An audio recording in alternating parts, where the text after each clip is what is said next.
وقتی صحبت از جنگ ایران و عراق می شود، بیشک همه به یاد جنگ 8 ساله در زمان حکومت جمهوری اسلامی می افتیم، در حالی که پیش از این نبرد در سال 1352 صدام حسین در زمان محمد رضا شاه پهلوی به ایران حمله کرد و قصد اشغال خوزستان و ذخایر نفتی آن را داشت. اما چرا اخبار و اسناد مربوط به این جنگ بیش از 40 سال است که در حال سانسور شدن است؟ برای پاسخ به این سوال ابتدا باید به چند پرسش دیگر جواب بدهیم. علت و انگیزه این حمله چه بود؟ صدام در حالی که به درجه ژنرالی نیروهای مسلح عراق رسیده و به سرعت در حال تبدیل شدن به مرد شماره 1 دولت بود، صدام پیش از اینکه در سال 1979 به طور رسمی قدرت را در دست بگیرد، عملاً رهبر عراق شده بود. او کم کم شروع به تحکیم قدرت خود بر دولت عراق و حزب بعث کرد. پس از آنکه احمد حسن البکر رئیس جمهور پیر و ضعیف عراق به تدریج توانایی رسیدگی به امور دفتری خیش را از دست داد، نقش صدام به عنوان چهره دولت عراق در داخل و خارج از کشور پررنگتر گردید. او به زودی معمار سیاست خارجی عراق شد و در تمامی جلسه ها و دیدارهای دیپلماتیک به عنوان نماینده ملت عراق حاضر می شد. صدام در اواخر دهه 1970 عملاً رهبر بلا منازع عراق شده بود. در آن زمان به علت دو قطبی بودن جهان که به شوروی و آمریکا تقسیم می شد، عراق متحد شوروی و ایران متحد آمریکا بود. در آن زمان اکثریت کشورهای عربی به علت رابطه نزدیک ایران و اسرائیل و همچنین اتحاد نظامی ایران و آمریکا، ایرانی ها را به عنوان دشمن خود فرض می کردند. صدام و حزب بعث پس از تحکیم قدرت در عراق قصد داشتند با حمله به ایران ارج و قربی در میان کشورهای عربی برای خود دست و پا کنند و با تفکرات پان عربی که جمال عبدالناصر رئیس جمهور مصر به اعراب تزریق کرده بود، میخواستند با حمله به ایران که متحد آمریکا بود، عراق را به عنوان رهبر جهان عرب معرفی کنند. صدام به همین منظور لقب سردار قادسیه را برای خود انتخاب کرد، لقبی که با الهام از عمر تازی در هنگام حمله به ایران در 1400 سال پیش انتخاب شده بود. جنگ چگونه آغاز شد؟ در سحرگاه یکشنبه 21 بهمن ماه 1352 سردار قادسیه، امیر سپاه تازیان، کینه‌جوی سرزمین پارس، حمله عظیم و گسترده‌ای را به نیت اشغال استان خوزستان به داخل خاک ایران آغاز کرد. درگیری سنگینی بین نیروهای مرزی ایران که غافلگیر شده بودند صورت گرفت. تیپ‌های نیروی زمینی دسفول که از نفرات هر دو لشکر زرهی خوزستان و نیروی زمینی ارتش شاهنشاهی ایران تشکیل گردیده بودند، توان مقابله با چندین لشکر زرهی مکانیزه ارتش عراق که به صدها دستگاه تانک پیشرفته روسی و صدها فروند نفربر زرهی و آتشبار سنگین مسلح و از پشتیبانی پرقدرت آتش توپخانه، هلیکوپترهای تهاجمی و پشتیبانی یک گردان نیروی هوایی برخوردار بودند را نداشت و با وجود مقاومت دلیرانه تعداد زیادی از سربازان و افسران خدوم این تیپ کشته و در حال دفاع ناچار به عقب نشینی به سمت دسفول گردیدند. این درگیری سنگین در منطقه مرز مهران به دلیل تجاوز نیروهای عراقی به خاک ایران صورت گرفت و مردم سراسیمه و وحشت زده در حالی که به تازگی روز را آغاز کرده بودند از شهرها و روستاهای اطراف با پای پیاده می گریختند. محمد رضا شاه پهلوی در مسکو مهمان شوروی است. ناگهان به ستاد ارتش شاهنشاهی ایران و دولت خبر می رسد ارتش عراق به قسمت‌های نواحی مرزی کشورمان در جنوب تهاجم آورده است. در مسکو نیمه شب است. در تهران آفتاب تازه در حال طلوع است که بلافاصله جلسه‌ای بین بزرگان ارتش و دولت برگزار می شود.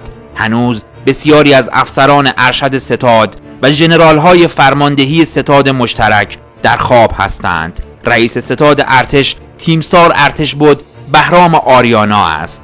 ارتشبد آریانا چنین فرمان می‌دهد: وقت دفاع از میهن و دادن جوابی سنگین به دشمن متجاوز است. صدام باید بداند دست به عمل بسیار احمقانه ای زده است، چون ارتش ایران نمی نشیند تا تماشا کند که او بیاید هر کاری دلش می خواهد بکند.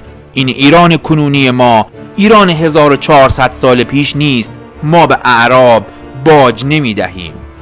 واحدهای ارتش ایران مانند سیلاب وارد عراق شده، چندین لشکر زرهی و مکانیزه عراق را در هم کوبیده و هر مقاومتی را از بین میبرند. ساعت 9 صبح است. فقط ظرف 3 ساعت بصره شهر دوم و استراتژیک عراق فتح می شود و هدف بعدی مستقیما بغداد است. زره‌پوش‌ها، تانک‌ها، کماندوها و سربازان دلیر ایران زمین با سرعتی برق‌آسا و باور نکردنی در راه بغداد هستند. پشتیبانی نیروی هوایی شگفت آور است. در مدت کوتاهی نیروی دریایی و تمام جانبرکفان ارتش ایران وارد عمل می شوند. با نظمی شگرف و با قدرتی چون شیر بغداد پایتخت دشمن تازی را هدف دارند. در بغداد افسانه‌ای وجود داشت که دیوار دفاعی هوایی بغداد همان است که در مسکوی شوروی وجود دارد.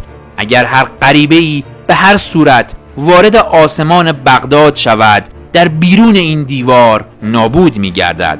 ارتشبد محمد خاتم فرمانده نیروی هوایی ایران بیشک از برترین خلبانان عصر خویش است. ارتشبد خاتم خود شخصا لباس خلبانی به تن می کند. هواپیمای فانتوم او از پایگاه هوایی بوشهر غرش کنان بلند می شود. هدف بغداد، عراق. فانتوم مسلح فرمانده نیروی هوایی ارتش ایران با شجاعتی بی‌نظیر در باند فرودگاه بغداد می نشیند و دوباره اوج گرفته غرش کنان بلند می شود. این حرکت در اصطلاح نظامی تاچ کردن نامیده می شود و بدترین اهانت به نیروی هوایی یک کشور بیگانه است. در راه بازگشت به ایران زمین ارتشبد خاتم دیوار صوتی را بر فراز کاخ صدام حسین می شکند و وحشتی عظیم در دل او ایجاد می کند. یک هواپیمای جنگی عراق به ایران پناهنده شد و در یکی از فرودگاه‌های کشور به زمین نشست. خلبان این هواپیما از کشور ایران تقاضای پناهندگی نمود، ولی هواپیمای مذکور روز اول شهریور به عراق بازپس داده شد. شاه که خبر به گوشش رسیده با نگرانی و عصبانیت از مسکو به ارتشبد آریانا تلفن می کند و پس از پرسجو از اوضاع به او می گوید به زودی تو را در تهران می بینم. ارتشبد آریانا به شاه چنین پاسخ می دهد: اعلیحضرت 24 ساعت دیگر تشریف بیاورند بغداد، با هم نهار خواهیم خورد. شاه پاسخ می دهد دست نگه دارید، ما تجاوزگر نیستیم، بغداد را اشغال نکنید. نمیخواهم جنگی شروع شود که جوانان کشورم کشته شوند. فردای آن روز محمد رضا شاه پهلوی طی بیانیه‌ای در تهران اعلام می کند: پنجمین ارتش قدرتمند جهان در حالی وارد عمل شد و تجاوز را دفع کرد که اکثر افسران ارشد ستاد و ژنرال‌های فرماندهی ستاد مشترک در تهران هنوز در خواب بودند.